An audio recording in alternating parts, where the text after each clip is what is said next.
Tuhan bersamamu.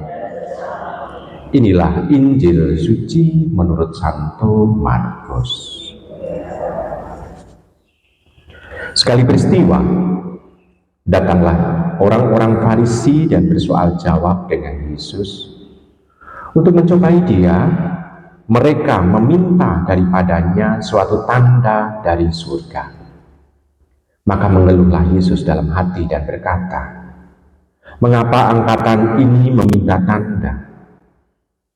Aku berkata kepadamu, sungguh, kepada angkatan ini sekali-kali tidak akan diberikan tanda."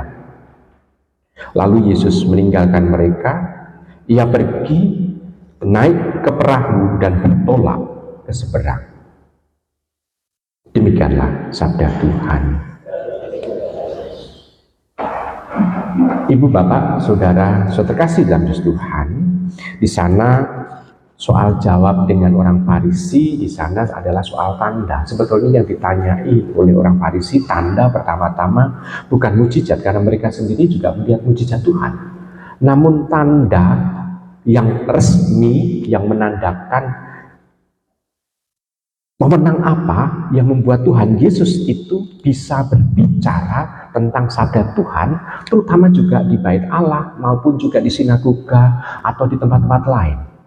Karena mereka mempunyai pikiran bahwa orang-orang yang mempunyai hak untuk melakukan pewartaan dan menjelaskan mengenai Taurat maupun kitab para nabi adalah orang yang memang dilantik untuk melakukan itu.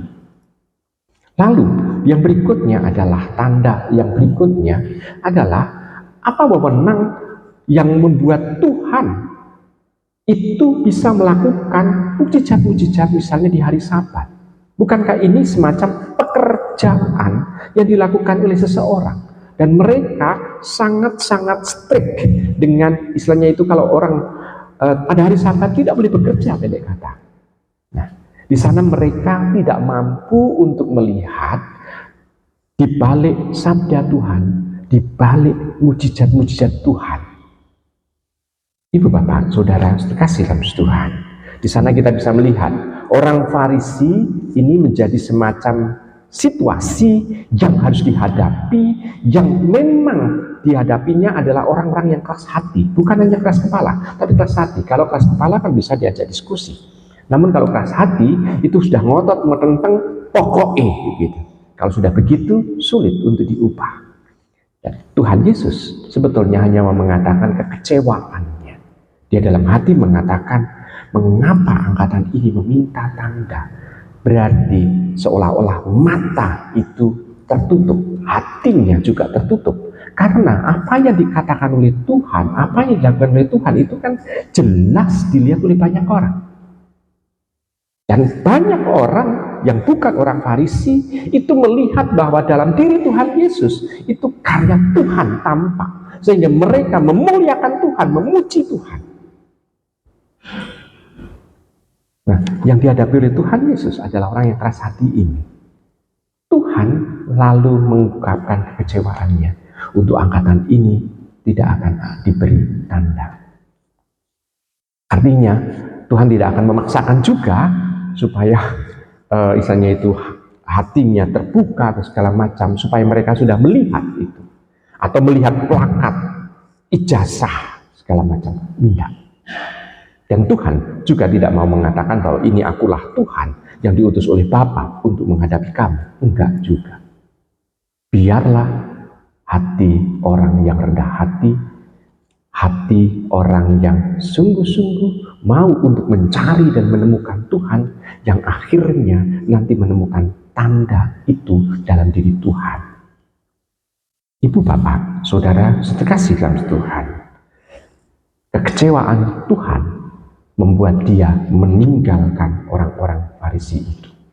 Nah, sekarang ini bacaan kitab suci. Sekarang untuk kita berbicara apa?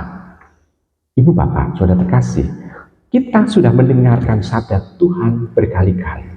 Setiap kali kita datang ke Ekaristi, kita juga mendengarkan. Di rumah kita juga membaca kitab suci, berdiskusi dengan banyak orang. Kita juga seringkali membicarakan kitab suci pula. Pendek kata, sabda Tuhan itu sudah akrab dengan telinga kita.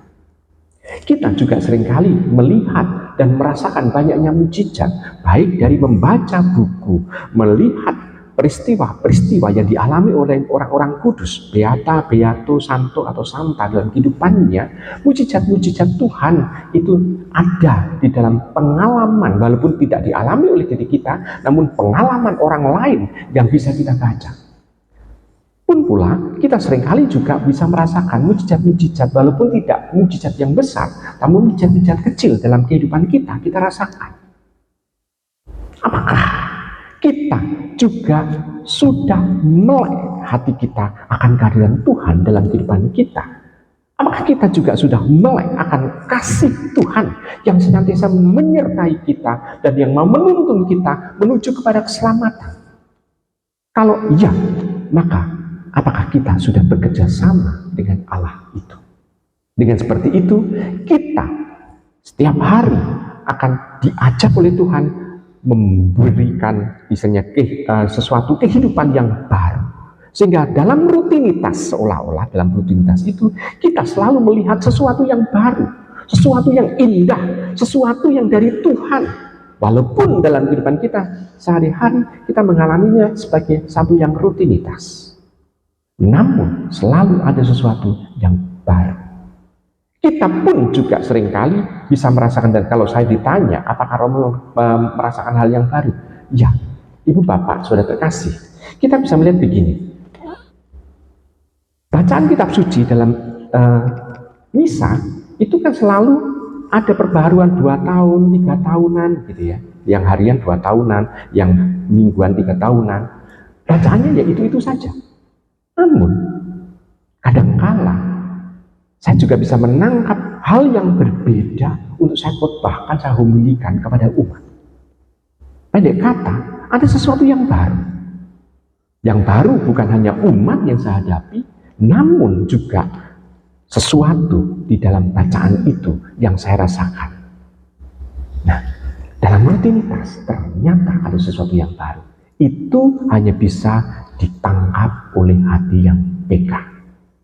Maka Tuhan mau mengajak kepada kita, bukalah mata hati kita, mata kita untuk kehadiran Tuhan, supaya kita bisa menangkap peristiwa-peristiwa hadirnya Tuhan dalam kehidupan kita di tengah masyarakat ini. Selamat merenungkan.